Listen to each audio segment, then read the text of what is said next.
Hola, ¿qué tal? Soy Sara Navarrete, soy CEO de Linfortour, tu primera comunidad digital para profesionales del sector turístico. Somos tu red social, queremos que estés con nosotros. Si no te has dado de alta todavía, 4 sencillos pasos te separan de pertenecer a esta gran comunidad, que cada vez somos más, y el hecho es que tenemos que estar todo el sector turístico dentro de todos los países del mundo, porque será nuestra base de datos donde vamos a poder localizar absolutamente todo.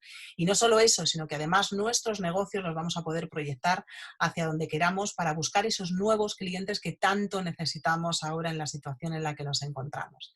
Así es que no lo dudes, date de alta dentro de Linfortour en www.linfortour.com. Acuérdate que el for es con el número 4.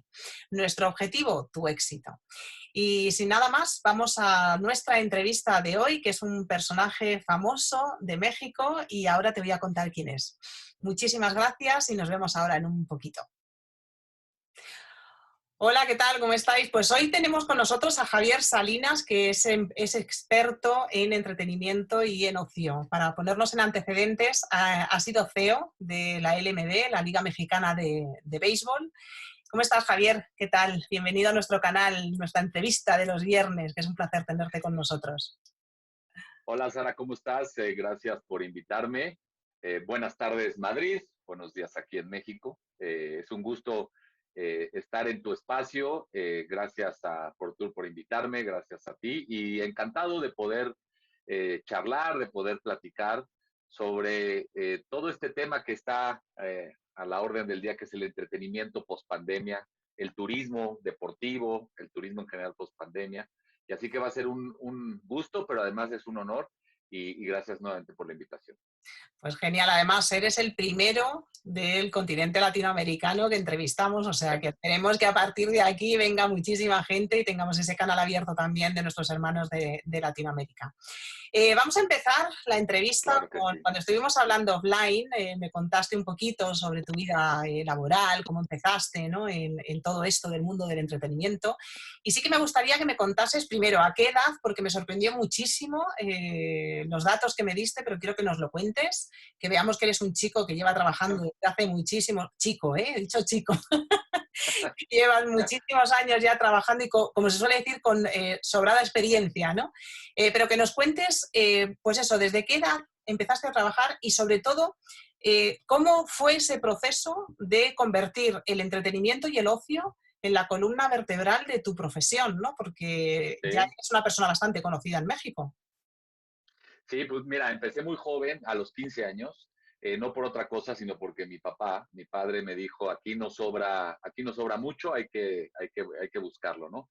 En aquel momento, como todo buen joven, odié a mi papá, pero yo creo que es el mejor legado y la mejor herencia que me dejó, haber podido aventarme al mundo laboral muy joven. Y es una recomendación que yo hago a todo mundo. Entre más joven empieces, creo que tienes más oportunidades, ¿no? Empecé muy joven, cargaba cajas en una ferretería. Después tuve la oportunidad, a esos 15 mismos años, de empezar a ser reportero. Bueno, era reportero y hacía todo. Le jalaba cables en un canal de televisión de Morelia, Michoacán, en México. Eh, y empecé de todo. Y ahí seguí como reportero y yo tenía una visión muy clara de lo que quería hacer. Yo quería ser periodista y más de deportes, periodista de deportes, lo cual tuve la maravillosa oportunidad y toda la vida tengo la maravillosa oportunidad de trabajar en lo que me gusta. Y pude estar 7 años como reportero de radio, de televisión, de prensa escrita. Obviamente para muchas y muchos personas que nos están viendo, todavía no existían las redes sociales, ¿no? Entonces, realmente como joven tenías muy pocos espacios, o sea, eras prácticamente un maquilador de información, ¿no? Tu nombre no podía aparecer y pues ahora cualquiera puede ser columnista o youtuber. En aquel momento no. Y eso fue una gran formación, fíjate, porque pues tuve jefes que hoy sería imposible pensar con los jóvenes, ¿no? Jefes que te enseñaban, pero que te rompían las notas me las rompían y me las aventaban a la cara y me decían, joven, a mí no me traiga esto, esto es una porquería. Y entonces, bueno, tú le haces eso hoy a un joven y te demandan derechos humanos, ¿no? No hay forma de Sí, es cierto, literal. no, no. Pero esa formación de nuestra generación X nos ha permitido hoy tener un espacio de adaptabilidad a lo digital y de adaptabilidad a las crisis como la que estamos viviendo, del COVID. Eso nos ha ayudado a sacar. Las empresas que más fácil han salido o que han sobrevivido al COVID o que están empezando a arrancar son las empresas que son lideradas por gente de más de 40 años, ¿no? Y todo eso porque tuvieron una formación previa más disciplinada, más estricta y más organizativa. Entonces eso lo aprendí de joven. Y yo siempre digo, el parteaguas en mi vida es cuando el equipo de fútbol de primera división en Morelia, que se llamaba Monarcas Morelia, que hoy ha desaparecido, me invitan a trabajar como jefe de prensa. Yo salgo de los medios y lo que siempre he dicho, ¿no? Pasé al lado oscuro de la fuerza, ¿no? De ser un periodista siempre crítico, ¿no? Porque para mí el periodismo es un bien social, no negociable. La información es parte del tejido social y es importante eh, la función de los medios. Pues pasé al lado empresarial. Y a partir de ahí, a los 23 años, casi 24, empecé a formar lo que hoy me ha definido en toda mi carrera, ¿no?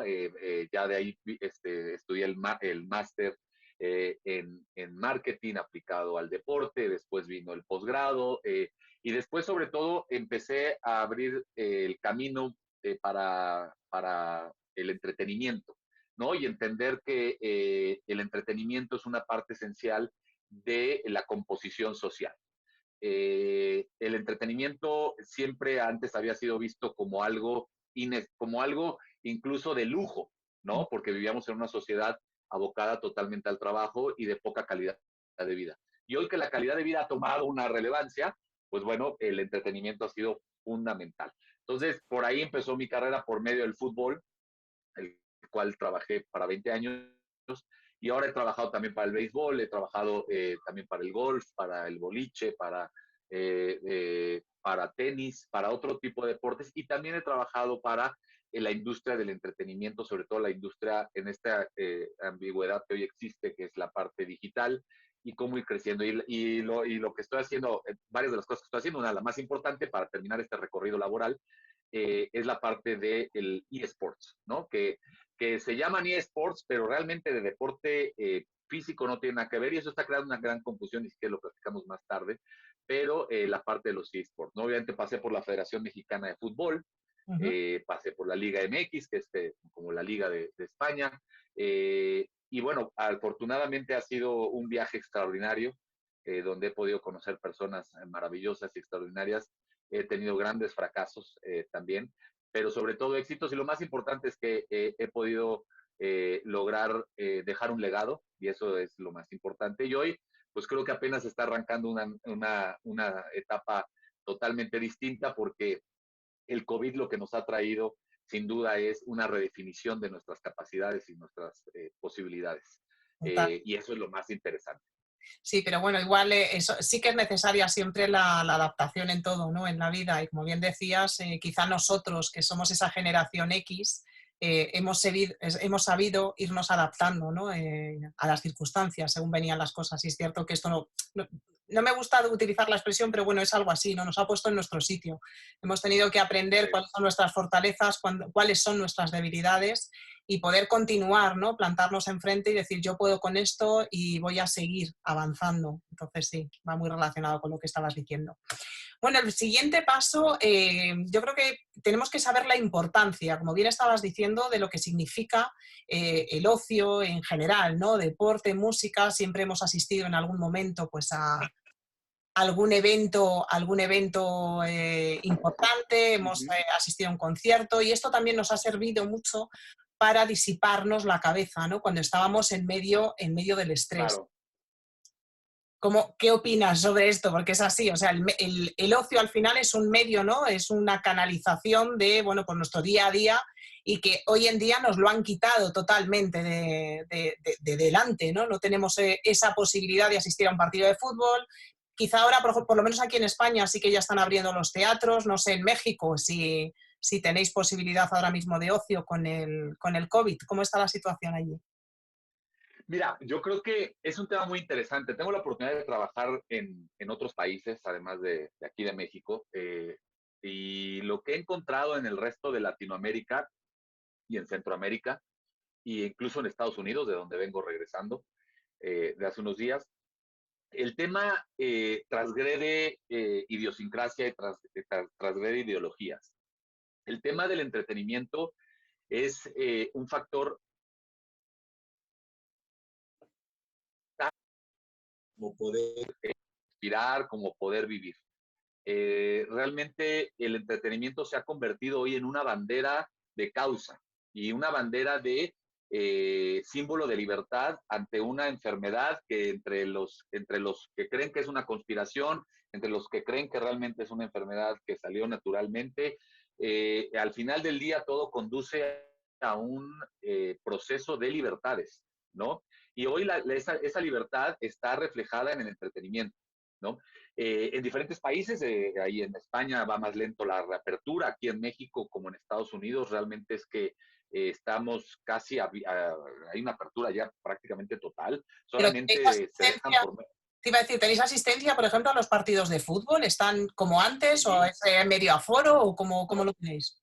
a medio aforo, e incluso tuvimos un torneo, un campeonato que se llama aquí la Serie del Caribe, donde juegan algunos equipos de béisbol en enero, donde Ujú. se transgredió totalmente cualquier cerco de sanidad, ¿no? Y la gente en una total irresponsabilidad y la organización ni siquiera utilizaba el cubrebocas, ¿no? Y obviamente hubo un repunte en la ciudad de Mazatlán cuando esto sucedió en el mes de enero.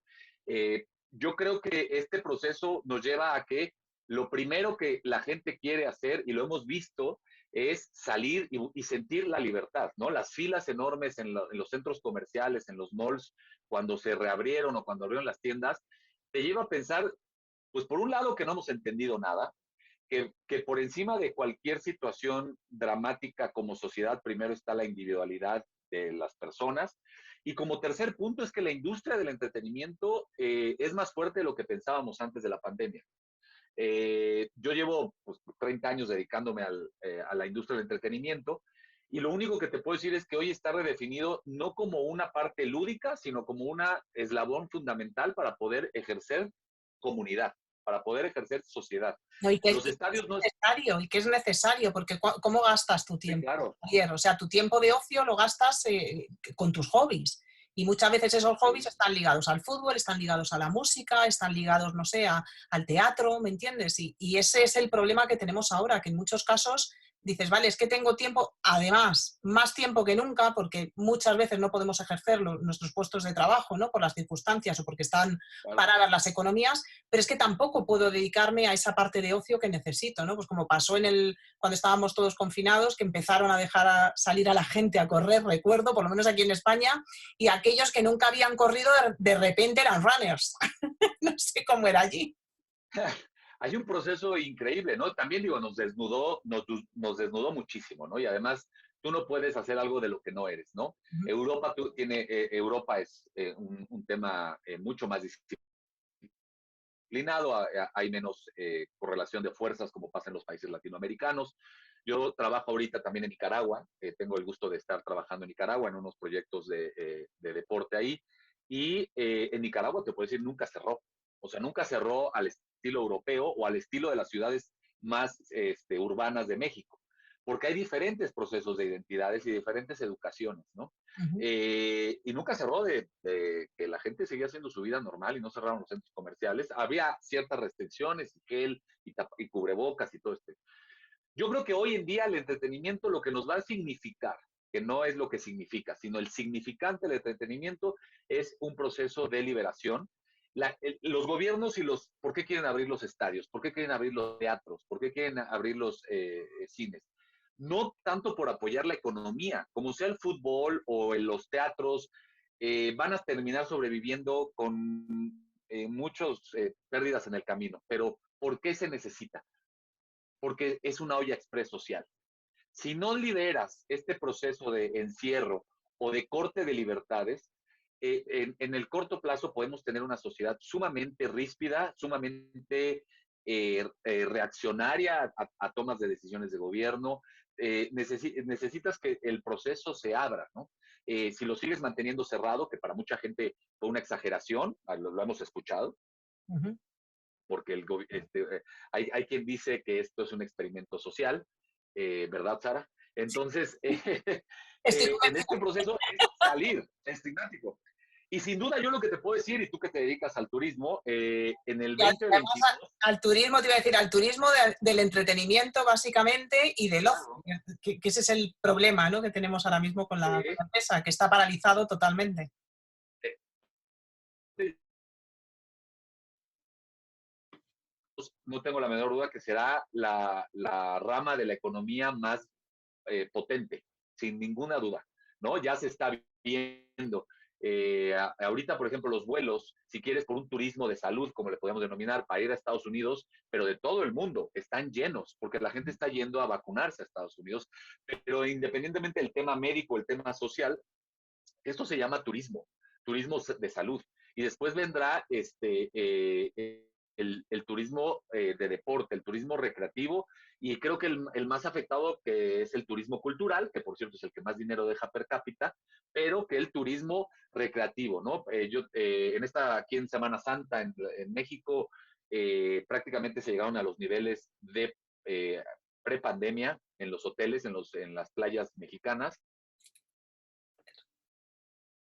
Eso que hoy te habla y de lo que puede ser el 2022 con una industria del entretenimiento mucho más abierta. Hoy ya se están vendiendo boletos para conciertos, hay una gira europea de muchos de los grupos, por ejemplo, Guns N' Roses ya está vendiendo boletos para Europa, para el 2022. Entonces creo que por ahí pasa el tema, ¿no? Entonces, ¿crees que vamos a volver a tener esa realidad, ¿no?, que recordamos donde éramos libres, ¿no? Qué expresión más curiosa, que éramos libres, porque ahora nos encontramos todos atados de pies y manos. Vamos a volver otra vez a esa realidad que teníamos, ¿no? Ojalá, yo te digo ojalá. No sé si tan temprano, eso también te lo digo, ¿eh? Creo que sí, pero no sé si tan temprano. ¿Tú qué opinas? Yo creo que vamos a regresar, pero de una manera, por ejemplo, en el tema económico, una deflación, ¿no? Creo que la guerra de precios va a ser un tema fundamental.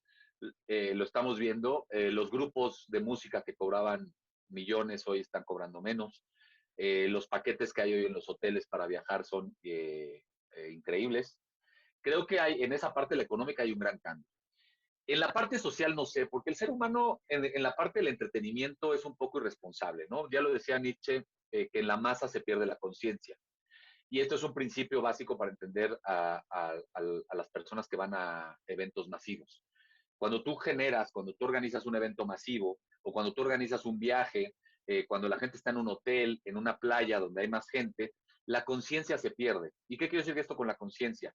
Que se sigue y la irresponsabilidad continúa. Si estamos esperando de que esto del gel y del cubrebocas va a seguir, no es así.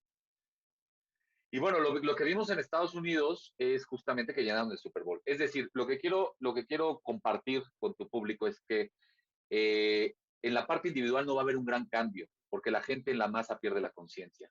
Y la gente está deseosa de salir a estos eventos, a los conciertos.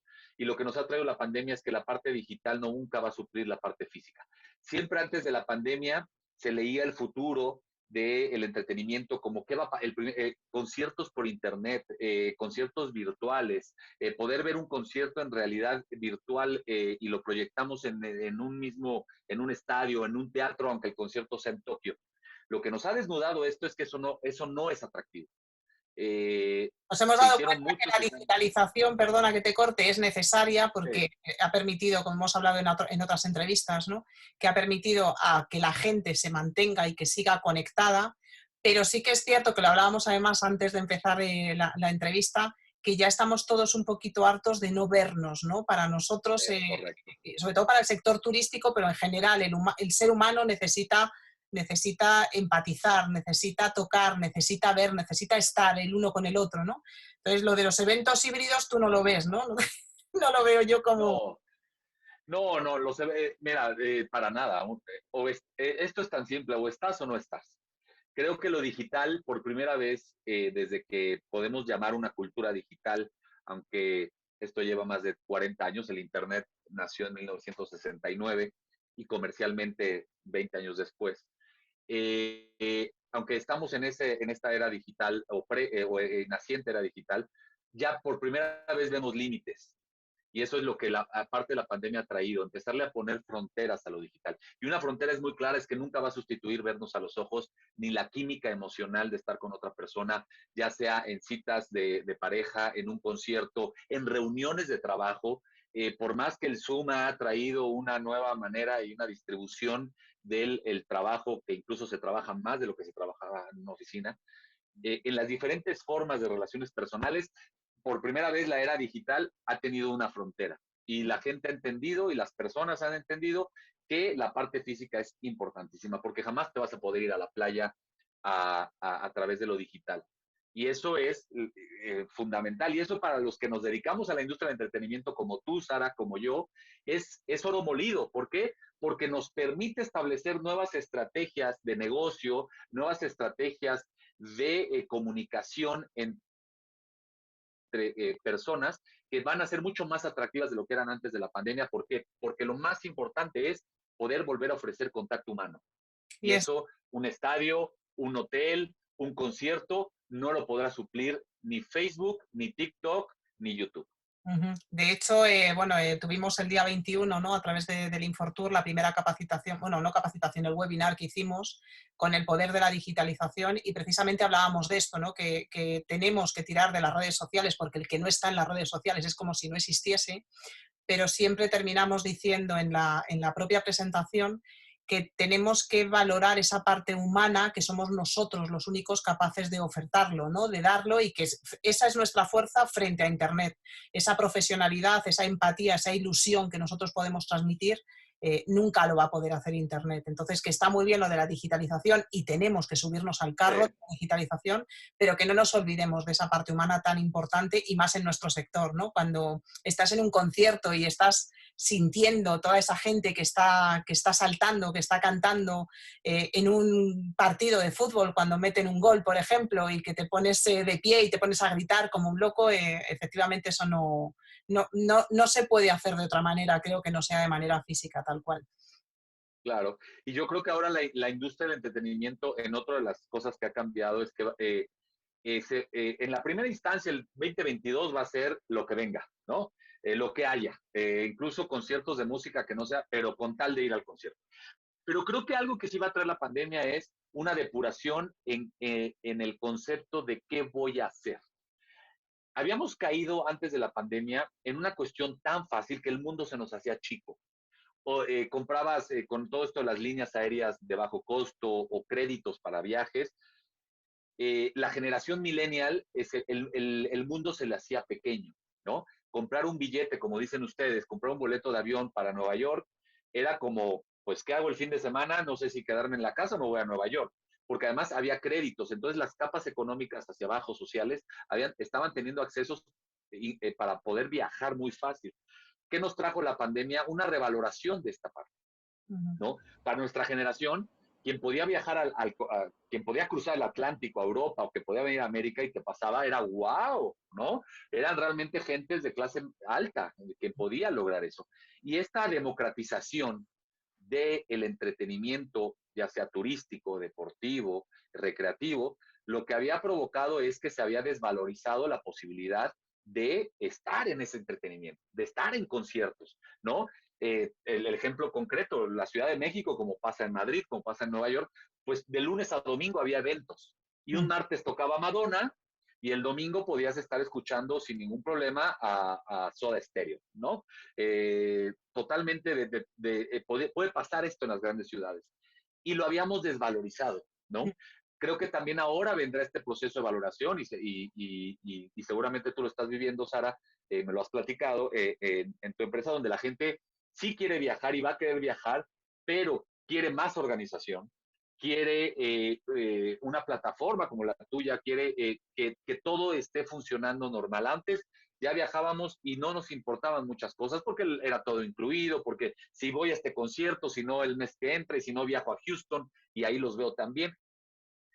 Entonces hay una valorización de nuestro tiempo, porque al final lo que estamos hablando aquí, post pandemia, es el tiempo emocional de las personas. Uh -huh. Hoy nuestro tiempo, que es la moneda de cambio más valuada porque no regresa, tiene un factor ahí. No se puede comprar, ¿no? El tiempo, nunca se puede comprar. No se puede comprar como muchas cosas, ¿no? Se gasta sí o sí porque se está gastando constantemente y no se puede ni recuperar ni comprar, con lo cual es esa Pues, parte más importante de nuestras vidas, ¿no? De disfrutarlo y de comérnoslo, de bebérnoslo. claro. Y agrégale el tiempo emocional. Claro. O sea, aquí hay un tiempo emocional porque tú puedes comprarte un gran reloj, pero no puedes comprar el tiempo, ¿no? Uh-huh. Tú puedes ir a un restaurante, pero no puedes comprar compañía. Eh, Todos este tipo, podemos hacer muchas cosas, pero realmente lo que importa es lo que la pandemia nos ha traído a revalorar en este tipo de cosas. Por eso insisto mucho que el entretenimiento no es una cosa menor. El entretenimiento es nuestro eslabón para que la locura que produce el trabajo, porque al final el trabajo es eso, no es un hobby, pueda tener un péndulo de que nos lleva como seres humanos a estar estables, ¿no? Cuando a mí me toca contratar personas para mis diferentes trabajos que he tenido y hoy empresas eh, que llevo, cuando contrato a alguien y llega y me dice, es que yo soy workaholic, es que yo soy muy trabajador, y le digo, pues no nos sirves. Porque una persona que no tenga un equilibrio y que sea feliz en su vida personal, nunca va a poder ser 100% productiva en lo que hace, ¿no? Y creo que hoy en este proceso de reacomodo emocional, el, el tiempo entre el trabajo y el tiempo recreativo es fundamental. Pero aquí hay una dosis, que es el tiempo emocional, la parte emotiva, que había estado desvalorizada totalmente desde antes de la pandemia. Uh-huh. Pues no sé si se te ha quedado algo en el tintero. Estabas hablando antes, si quieres hacernos un breve resumen para no alargar mucho más la entrevista del eSport que nos has dicho de comentar por encima, si es que seguro que puedes hacer un Ah, resumen importante. los eSports. Es que los eSports, fíjate que me acaba de pasar algo muy interesante acá en México. Trabajo para el tema de los eSports. Eh, y trabajo también en Latinoamérica para los eSports en 4 países que estamos llevando el tema de unas ligas. El tema de los eSports es muy interesante porque justamente refleja el momento que estamos viviendo, ¿no? Eh, los eSports representan esta salida emocional de los jóvenes a través de los videojuegos, ¿no?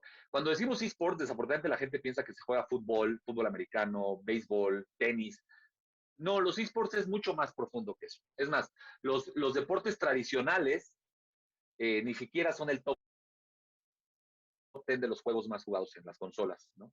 Eh, que además nos lleva a entender que el deporte físico tiene que entender de que no es que ellos provoquen hacer a los eSports. La verdad es que los eSports hoy pueden vivir sin el fútbol y pueden vivir sin el tenis y sin ningún otro deporte porque es otra cultura totalmente distinta, ¿no? Y los eSports van a representar ese eslabón que tenemos que entre entender y un poquito no romper, pero ayudar a que los jóvenes y esta cultura, porque es toda una nueva cultura, porque tiene sus propios códigos, tiene sus propios procesos, tiene sus propias plataformas, sus propios comunicadores de los esports, nos ayuden a que sea una parte de la industria. No la puedes cambiar. Muchas veces lo que intentan las ligas deportivas, como la Liga Española, que aquí también quieren hacerlo en México y en otros países, es jalar a los esports a lo que ellos saben hacer, y están totalmente equivocados y es totalmente ignorante. Los esports van a representar un gran proceso de cambio económico en la industria del entretenimiento en los próximos 10 años Uh-huh. y no necesitan al deporte físico. Pero lo curioso de los esports es que terminan jugando las grandes finales de los juegos, que son de guerra, que son League of Legends y todo este tipo de juegos, terminan jugando físicamente porque se citan en un auditorio que el cual llenan y cada vez llenan más estadios y se ven cara a cara a los oponentes que a lo mejor jugaron durante meses y se conocían únicamente por un avatar. Eh, Al final del día, la gran lección de los eSports es un nuevo mecanismo que en este momento es contracultural, es un nuevo mecanismo socioeconómico, pero lo más importante es que es un mecanismo que nos demuestra que la parte física sigue siendo importante en cualquier proceso de entretenimiento, sea cualquiera, sea turismo, sea deportivo, sea de convivencia, la parte física es fundamental y va a ser muy entretenido seguir hablando de esports en lo que viene próximamente. Yo estoy ahorita, en meses pasados estuve en Perú, Y en Perú le está ganando la partida de los eSports en el Cono Sur, Ujú. en Sudamérica. Y en Perú el proceso es muy parecido, pero incluso ahí están yendo más allá. Ahí incluso ya existe toda una industria que ya está insertada con apoyos gubernamentales, porque se ve como una gran herramienta de fuentes de empleo en el futuro inmediato, ¿no? Un gran proyecto que conocí hace poco en Perú y que seguramente será una de las partaguas para lo que viene en los esports y que incluso en los Juegos Olímpicos de Francia 2024, de París, es probable que ya sea en un deporte olímpico, pero nada tiene que ver con jugar el famoso FIFA o eso. Nada, nada que ver, nada que ver. Además, es todo lo que tiene que ver con el tema de la digitalización empieza a crear nuevos puestos de trabajo que todavía ni siquiera nos imaginamos, ¿no? Es Sí, decir, habrá unos que tengan tendencia a desaparecer y otros que evidentemente tendremos que ir avanzando y tendremos que ir aprendiendo, ¿no? Pues, están saliendo todos los días y que nos cuesta entender cómo de eso puede ser, o sea, cómo eso puede ser un trabajo, ¿no? Y hoy en día los millennials ya lo están desarrollando bastante bien. O sea que, bueno, si es una nueva oportunidad para ellos y es una adaptación para nosotros, perfecto. Y ya para cerrar la entrevista, cómo ves el deporte, el entretenimiento en los próximos 4 años? pues mira, a mí no me gusta siempre como hacer grandes expectativas, ¿no? Esto cambia mucho. Eh, yo te diría, ¿cómo, o sea, estamos hablando del 2025, ¿no? Yo creo que el mundo del entretenimiento ya cambió, pero no cambió tanto como lo podemos pensar, ¿no? El turismo, el turismo simplemente se va a ir especificando cada vez más, que tú lo estás viviendo con tu empresa. Uh El -huh. turismo cada vez va a ser más enfocado a no solo experiencias, que eso lo venimos trabajando en la industria desde los últimos 10 años. Como todo, creo que ahora las experiencias emocionales y que de verdad el tiempo que las personas dediquen al entretenimiento sea de calidad. Y si no les produces una emoción, que es ahí por el cual el deporte sigue siendo una de las industrias pues más importantes en el entretenimiento, es que las personas ya no quieren ir a situaciones donde la tengan que pasar mal o tengan que sufrir, Uh -huh. ¿no? Creo que la calidad de la atención al cliente, como nunca, va a tener más importancia. La atención al cliente, para quien ha estudiado mercadotecnia, pues parte prácticamente desde los años 20, después de la Gran Depresión, para poder reactivar la economía, la gente empezó a ser tratada como cliente y no como un mero comprador. Estamos hablando casi un siglo que va la atención al cliente. Bueno, pues después de ese siglo, la atención al cliente en los próximos 4 años va a ser el gran diferenciador en una competencia muy pesada, muy estricta entre la industria del entretenimiento. Porque además, yo con $100 o $1,000 o $10,000, ¿qué puedo hacer con ellos? Puedo irme de vacaciones a Madrid o puedo ir a 4 conciertos o en mi comunidad puedo tener experiencias emocionales como pueden ser parques de diversiones, como puede ser centros comerciales que hoy se han convertido en un gran catalizador de tiempos emocionales con las gentes, los malls, la gente está yendo ahí. O simplemente puedo comprar el paquete más grande de internet y ver Netflix todo un fin de semana. Así de competido es en una cuestión, porque antes tu competencia, pues muy simple, ¿no? Y la competencia estaba, y es muy fácil explicarla, que era la competencia hace unos años, Pepsi contra Coca, ¿no? Se dedicaban a lo mismo y eran dos marcas. El mundo tan fácil ya se acabó. Hoy es un mundo más complicado, donde tú que te dedicas al turismo, pues estás peleando con que no vayan al centro comercial y te compren un boleto para ir a la playa o para ir a un congreso en otro país, ¿no? Esta es lo que nos estamos peleando de la gente, son dos cosas. Gigabytes en el teléfono, que eso es del plan, es lo que nos estamos peleando. Y dos, su tiempo, que no es tan fácil, es más complicado de lo que era antes, su tiempo emocional. Uh -huh. Porque hoy la gente, cuando yo empecé en esto de la mercadotecnia, la gente veía 4,000 impactos publicitarios al día. Hoy, tomando en cuenta que un youtuber o tomando en cuenta que lo que ve en redes sociales, estamos hablando que ve alrededor de 16,000 impactos. Es una sobresaturación cerebral de impactos mediáticos para una sola persona. ¿Cómo te vas a diferenciar y cómo lo vas a pelear ahí? ¿no? Cuando en promedio, en Europa es un poco menos, en Europa son casi 2 horas menos, pero hoy una persona pasa conectada a Internet casi 13 horas, ¿no? Te voy a contar Yo hay una anécdota ya días, para yo, hacer. yo hay días, Javier, que me paso más tiempo conectada a Internet, te lo puedo, te lo puedo Claro, prometer. porque ha crecido 30% el uso de Internet en la pandemia. Y te voy a contar esta anécdota. A mí me tocó ser el director de marketing de la Copa del Mundo de la FIFA en México en 2011. Y obviamente yo tenía mi espejo, ¿no? Mi espejo es la directora de marketing de FIFA, yo era del comité organizador y trabajamos juntos, ¿no? Y era una chava que, era una mujer que era austriaca, ¿no? Y obviamente pues hay un golpe cultural total, la forma de trabajar de nosotros con la forma de trabajar muy europea y de la FIFA, ¿no? Eh, y un día estábamos, me acuerdo, en el aeropuerto de Torreón, una ciudad al norte de México, y me dice, oye Javier, ¿te puedo hacer una pregunta? Y le digo, claro que sí. Me dice, ¿por qué ustedes los mexicanos ven tanto redes sociales? Estoy hablando del año 2011, hace 10, ni siquiera hace poco. Ya, y me dice, nosotros en Europa las redes sociales es para los domingos, cuando ya estamos descansando, y ustedes lo ven todo el tiempo. Y le dije, mira, no sé cómo explicártelo de una manera que lo puedas entender más racional. Nosotros aquí nos han puesto novelas y la Virgen de Guadalupe, y entonces tenemos que estar en todo el chisme siempre, ¿no?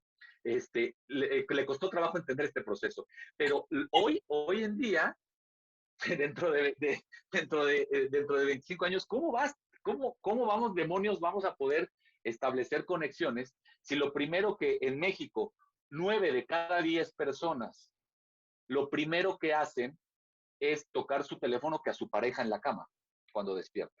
Uh-huh. Y 8 de cada 10 personas duermen a menos de 1,5 metros de su smartphone. Entonces, este proceso, ¿qué es lo que nos trae para el 2025? Es que el tiempo emocional de las personas es más valioso que cualquier otro evento que le podamos producir a las personas. Hoy la gente, no, el día tiene 24 horas. Y lo que quieren las plataformas digitales y lo que quiere el entretenimiento es que dormamos menos. Porque hoy el gran cambio de paradigma es que nosotros somos el producto. Uh-huh. ¿Por qué nosotros somos el producto? Porque venden nuestro tiempo. Lo que se vende es lo que nosotros hacemos, la huella digital. Lo típico Entonces, hoy en el turismo, de que cuando no pagas nada es que el producto eres tú, ¿no? Pues esto es literal. claro, porque todo el mundo dice Internet gratis. No, no hay nada gratis en esta vida. Lo que estamos intercambiando es dando nuestros datos, dando todo a nuestro favor. Nadie lee, Nuestros todo el mundo datos, pone a aceptar. nuestras costumbres, nuestros horarios de conexión, Todo, nuestras búsquedas, que son nuestros gustos. O sea, al final el producto claro. efectivamente somos nosotros. Y como esto está diseñado para generar una adicción, la parte digital está diseñada para generar una adicción, lo único que produce es, sí, te doy toda mi información, pero dame, ¿no? El famoso scroll, Uh-huh. que llevamos 7 años, es infinito, está diseñado para generarte qué es lo que sigue. Este Y dedo cuando estás gordo viendo que se supone, Instagram, te iba a decir, este dedo gordo que se supone que está en extinción, yo creo que va a empezar en las próximas generaciones a ser bastante más grande que el resto, ¿no? claro, claro, porque además este es tu puerta al mundo. Y Uh-huh. lo peor de todo es que cuando le haces así y bueno, apagas el celular, esto está diseñado para generarte una ansiedad de algo que venía abajo no vi. Uh-huh. Y te lo van dosificando. Y además, como nos conocen perfectamente, porque pues tú hablas de un tema y después te aparece publicidad, porque los smartphones te escuchan y Sí, estas plataformas te escuchan. sí. Entonces, No es casualidad, esto, no es esto, este casualidad, eso lo hemos no entendido. es casualidad. Y este tema, hacia el 2025, es que los que nos dedicamos a la industria del el tiempo emocional, porque esa va a ser la evolución de la industria del entretenimiento, va a ser, ¿a qué te dedicas? Al tiempo emocional de las personas. Ir a un juego de fútbol es ser muy parecido en el proceso colectivo y en el proceso de toma de decisiones, igual que ir a la ópera, porque lo que quiere la gente más allá de sus gustos es que les produzcas una emoción y Uh-huh. una emoción diferenciada por esta cantidad de impactos que te hablaba. Es bien difícil poder distinguir qué es lo que la gente quiere. Pues bueno, pues nos quedamos con esa idea de que vamos a volver a tener otra vez conciertos, Javier. Ha sido realmente, vamos, conciertos, partidos de fútbol, de baloncesto, grandes eventos, Oktoberfest, que se ha cancelado de hecho para este año, a ver si el año siguiente nos lo respetan. Y la verdad es que ha sido un placer tenerte aquí con nosotros y compartir contigo todo tu Gracias. conocimiento, tu vida personal también y tu vida laboral. Ha sido realmente un placer. No, gracias, Sara, gracias por invitarme. Es un honor para mí. Te agradezco que hayas abierto las puertas de tu plataforma, que es muy importante y que seguramente vas a tener un éxito porque eres muy innovadora. Ahora que me has platicado de qué trata, sin duda vas a tener un gran éxito, bueno, como lo estás teniendo en España y en toda Europa. Así que muchas gracias por este espacio y nos vemos pronto. Ok, pues un abrazo muy fuerte, Javier. Gracias. Bueno, pues esperamos que te haya gustado esta entrevista. Hoy ha sido un poquito más larga, pero es que la verdad es que la ocasión lo merecía. Hemos estado hablando del entretenimiento, del ocio y qué importante, ¿no?, es para cada uno de nosotros dentro de nuestra vida tener ese momento en el que nos olvidemos absolutamente de todo y podamos compartir un momento de relax con nuestros seres queridos o simplemente deleitarnos, ¿no?, con una obra de teatro, con un musical, con un partido de fútbol, ¿por qué no? Así es que nada, esperamos que te haya gustado, esperamos que pases buen fin de semana también y empezamos a preparar la próxima entrevista para el viernes que viene. Así es que un fuerte abrazo y acuérdate de seguirnos en nuestras redes sociales. Un abrazo fuerte de todo el equipo del Infortour. Que tengas feliz fin de semana. Chao.